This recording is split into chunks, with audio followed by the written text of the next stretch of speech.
विश्वविद्यालय कलर जयपुर छात्र छात्री शपथ करुचु जे परिष्कार परिच्छन्नता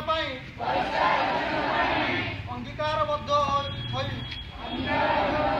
रहिबु एवं सेथिपाई समय देबु। सर्वप्रथमे आमे यही कार्य आमठारु आरंभ करिबु।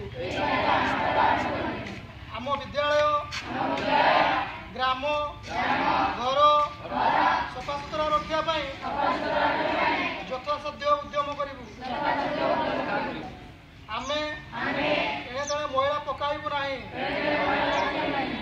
अपरिष्कार स्थान को आमे निजे एवं अन्यर साहाय्य सफा करिबु। स्वच्छ और सुस्थ परिवेश गठन आमर मूल लक्ष्य। आमे दृढ़तार सह कहिपारु कि स्वच्छता पाई करुवा आमर प्रत्येक कार्य स्वच्छ भारत गठन में सहायक होब।